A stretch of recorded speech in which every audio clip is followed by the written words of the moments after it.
We're going to need your badge, Arthur. And I suggest you don't make a scene. I stared at Claire Higgins, the chief administrator of Oakhaven Memorial. Her voice was as sterile and cold as the stainless steel examination tables on the surgical floor. Beside her stood Dr. Victor Sterling, our charismatic chief medical officer. He was adjusting his designer tie, looking everywhere but at me. Behind him, two massive hospital security guards blocked the frosted glass doors of the executive suite. My badge, I asked, my voice barely a whisper. Claire, I've been the director of logistics here for 12 years. What is going on? Claire slid a thick, blue folder across the polished mahogany table. We've completed an internal audit of the pharmacy supply chain. $2.4 million in highly restricted, experimental oncology medication is missing from the vaults. My stomach plummeted. Missing? That's impossible. The RFID tracking system, I built logs every single microgram that enters. The system you built, Dr. Sterling finally interrupted, his tone dripping with fake disappointment. The system only you have administrative access to. The audit shows manual overrides on the inventory logs. Overrides tied directly to your credentials, Arthur. The room started to spin. For 12 years, Oakhaven Memorial was my entire life. I miss my sisters waiting to oversee a critical supply drop during a blizzard. I spent my Thanksgivings in the server room, making sure the refrigeration units for organ transplants never lost power. I knew every delivery driver, every loading dock schedule, and every barcode in that building. You think I stole it? I choked out. I make six figures. I drive a 10-year-old Honda. Where exactly would I hide $2 million in cancer drugs? That's for the state police to determine. Claire said smoothly, You are terminated, effective immediately. If you sign this non-disclosure agreement and walk away quietly, we will hold off on calling the authorities for 48 hours to let you secure legal counsel. If you fight us, you leave this building in handcuffs. It was a perfectly executed ambush. They had packed my desk into a single cardboard box. They escorted me through the busy main lobby, past nurses and technicians I had known for a decade. People turned their heads. Whispers echoed off the marble floors. I was being paraded like a criminal. When I finally reached my car in the rain-slick parking lot, my phone buzzed. It was an automated notification. Device wipe initiated. My hospital-issued phone went black. They weren't just firing me. They were erasing me. But as I sat there, gripping the steering wheel until my knuckles turned white, the shock began to fade into a slow, burning anger. Dr. Sterling and Claire made a fatal miscalculation. They thought, because they locked me out of the hospital's internal servers, I was blind. They didn't understand that when you build a smart hospital from the ground up, the internal network isn't the only set of eyes. 3 years ago, I integrated a third-party vendor's RFID cloud system to track the delivery trucks before they even hit our loading docks. I didn't register that cloud account under Oakhaven Memorial. I registered under my own personal LLC to bypass a bureaucratic purchasing delay. They didn't disable my access. They didn't even know it existed. That night, my basement office became a war room. I brewed a pot of black coffee, booted up my personal rig, and logged into the vendor cloud. The dashboard lit up, feeding me live data from the hospital's receiving bays. I started pulling the lot numbers for the missing oncology medications. I cross-referenced the weights of the pallets when they left the pharmaceutical manufacturer against the weights recorded when they hit Oakhaven's loading dock scales. At 2 a.m., I found the anomaly. For the past 6 months, every shipment of Lucentis 9, a groundbreaking new pediatric leukemia drug, weighed exactly 4.2 pounds less upon arrival than it did at departure. But why? I dug deeper into the delivery schedules. Every time a shipment of Lucentis 9 arrived, Claire Higgins had authorized a routine camera maintenance blackout on the loading docks, a 15-minute window of dead air. They weren't just stealing inventory. They were intercepting it before it officially entered the hospital system. But I needed to see it with my own eyes. The next night, I drove back to Oakhaven in a rented sedan. I parked in the shadows of an abandoned strip mall across from the hospital's rear loading docks. The rain was coming down in sheets. I sat with a pair of image-stabilized binoculars, waiting.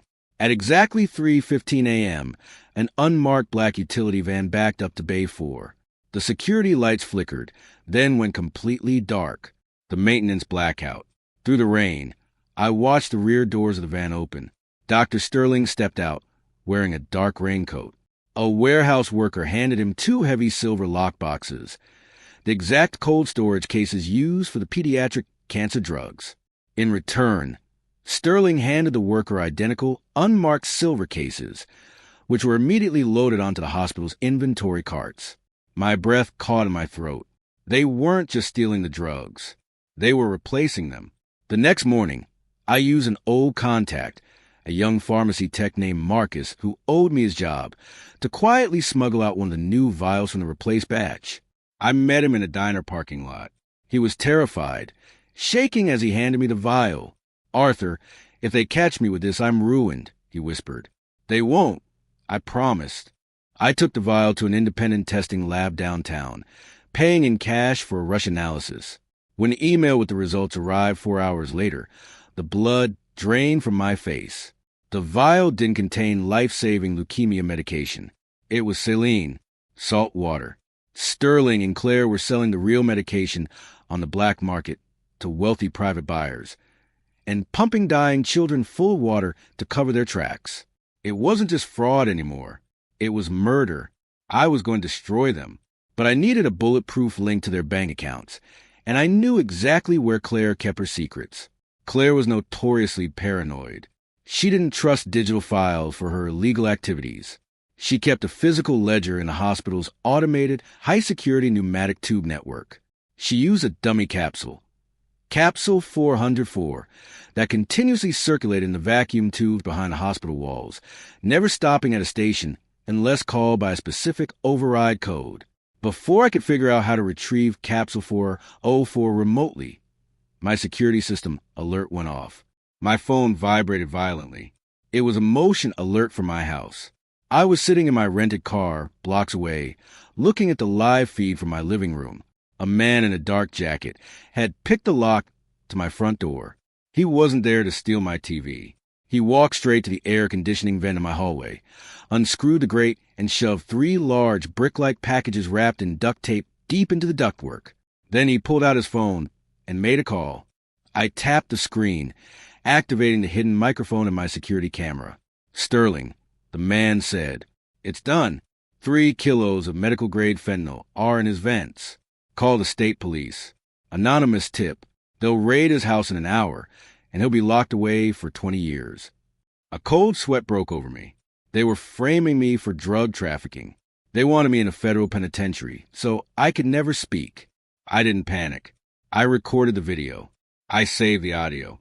Then I drove home like a madman, arriving exactly 12 minutes after the thug left. I ripped the grate off the wall, pulled out the 3 bricks of fentanyl, shoved them into a duffel bag, and drove away just as the flashing red and blue lights of the state police cruisers turned onto my street. I watched from 3 blocks away as they raided my empty house. I had lost my job. I had lost my home. But I had gained absolute clarity. Tomorrow was the State Medical Board's annual accreditation tour. The hospital's largest donors, the press, and the state health inspectors would all be gathered in the grand boardroom on the top floor. Dr. Sterling was scheduled to give a keynote address on Oak Haven's commitment to patient care. It was time to give them a demonstration. I parked outside a 24-hour coffee shop, connected to their Wi-Fi, and initiated my final protocol. The hospital used a fleet of automated delivery robots, the ones that carry linens, meals, and medication through the hallways. I still had the master override codes. I didn't just hack the robots. I hacked the pneumatic tube system. I sent the command to drop Capsule 404, Claire's circulating ledger, straight into the delivery bay of Robot 1, stationed in the basement. Then I programmed the entire fleet. At 10 a.m. the next morning, I stood outside the hospital in a heavy coat, the duffel bag of fentanyl slung over my shoulder, watching the massive glass windows of the top floor. Inside the boardroom, according to the schedule, Dr. Sterling was standing at the podium.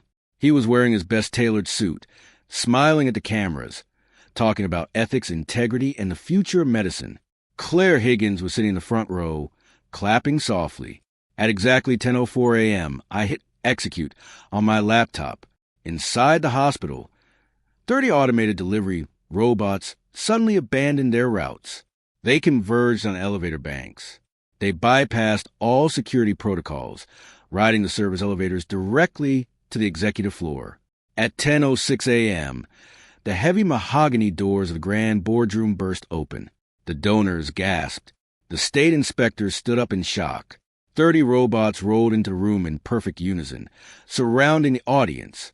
I triggered the hospital's PA system, overriding the microphone at Sterling's podium. My voice echoed through the boardroom, loud and clear. Ladies and gentlemen of the State Medical Board, I said over the speakers, my name is Arthur Rowe. 2 days ago, I was fired for allegedly stealing medication. Today, I am giving it back. On command, the robots opened their cargo bays. Robot 1 ejected Claire Higgins' physical ledger directly onto the table in front of the lead state inspector. The pages spilled open, detailing offshore wire transfers, black market buyers, and millions of dollars in illegal drug sales. Robot 2 ejected a stack of laboratory reports. The ones proving the pediatric oncology drugs were pure salt water. Dr. Sterling and Claire Higgins have been replacing life-saving chemotherapy with saline. My voice boomed through the room. And when I got too close, they tried to frame me. Down on the street, I heard the sirens approaching. I had called the FBI and the DA 20 minutes prior. Inside the room, panic erupted. Sterling froze at the podium, all the color draining from his face.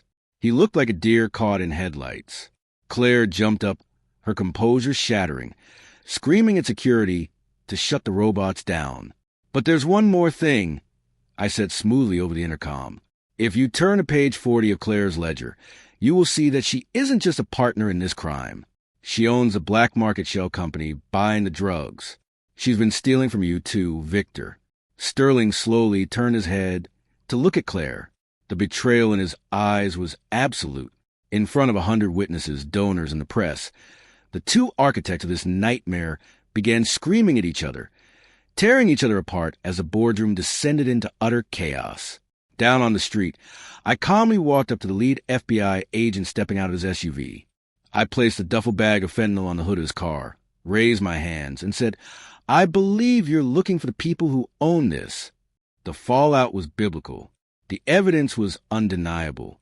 The physical ledger, the lab results, and the audio recording of the thug planting the drugs in my house sealed their fate.